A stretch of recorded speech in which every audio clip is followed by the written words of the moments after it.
You agreed to— Play Stalker, Shadow of Chernobyl. I lied. Not like I didn't try.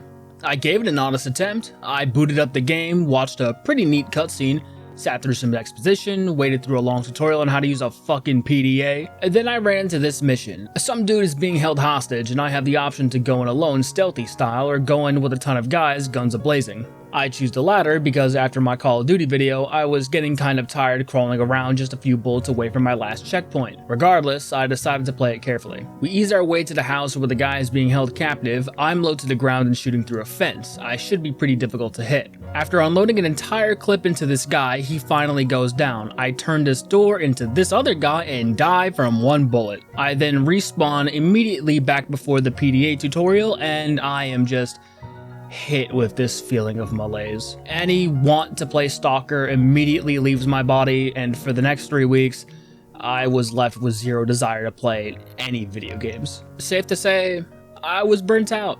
That cheap-ass death was just a straw that broke the camel's back, but I'm not only just burnt out from playing games, but from making videos every month. Not just for this channel, but also for stuff like school. I wanted to take a break, so that's exactly what this video is. It's an easy game, simple, entertaining, nothing I need to lock in for, focus up or else my rank is gonna drop to silver. No, I just wanted something to kick back and enjoy my time with. The Henry Stickmin Collection is an anthology of remade Adobe Flash games. Man, remember Flash? I didn't play the Henry Stickmin games back then, but I played the hell out of Stickman Sam back when Y8.com was cool, and not whatever the hell this is. Anyway, each game follows the titular Henry Stickmin on his quest to usually steal shit. You do by picking from a series of options presented by the game. You watch your decisions play out and you either progress or you fail. In this game, failure is a part of the fun. Seeing the progression of Henry Stickmin go from thief to government-certified badass, criminal overlord, cold-blooded thief is interesting to see. After 10 years worth of games, all these different choices would eventually lead to a lot of alternate timelines. The final game in the saga, completing the mission, is easily the star of the show, what with it being the largest and easily the most complex. The premise is that the previous two games had completely different endings that were both canon and not.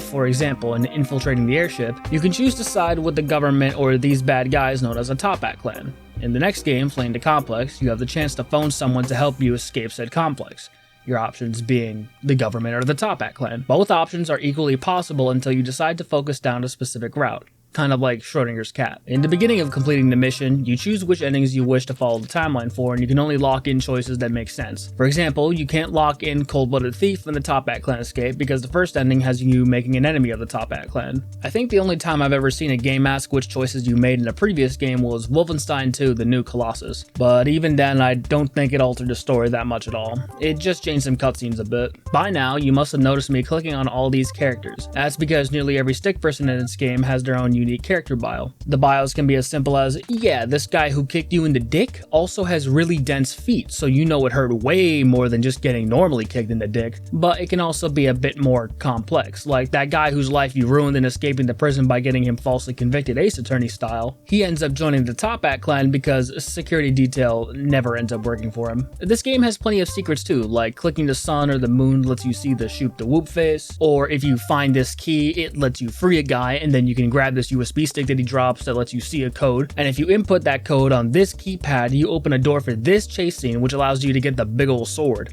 Doesn't do anything, but it's a cool shout out to the big Goron sword in that whole side quest. You can also click on text in certain endings to reveal cool and fun Easter eggs. And if you get every single outcome throughout all the games, you can unlock a secret ending in completing the mission. Seeing a game go this nuts with its own history is both fascinating and headache-inducing. This must have been a bitch and a half to plan out. I can understand Puffball not wanting to make any more Henry Stickmin games after this, despite how much people loved it. Hell, if I ended up accidentally creating a global phenomenon overnight, I'd put my chips down into that too. That said, I can't help but find the story of Puffball inspiring. Like, making a bunch of Flash games around 2008 People notice them and they get recommended to big YouTubers later down the line, and after a ton of eyes get on your work, you make a few sequels and people really begin to notice them. Then you collect all the projects in a big collection to both get away from the dying, now dead engine and to make proper money off of them. Then you take the experience that you and your newly formed team have now got under your collective belts making that collection, deciding to hedge your bets on a multiplayer game where the main draw is just deceiving the shit out of people. And that gambit doesn't just work, you become a household name on account of having the entire planet become your captive audience thanks to COVID. From humble beginnings, a whole lot of perseverance along the way, eventually the team at Innersloth would run into incredible success. Anyone in any creative space would kill for a story like that, myself included. Only way I'm going to be able to do that is to put the axe in the wheel and keep on grinding. Okay, I think I've got my head back in the game. I think I'm ready to tackle something I've been meaning to for about 10 years now.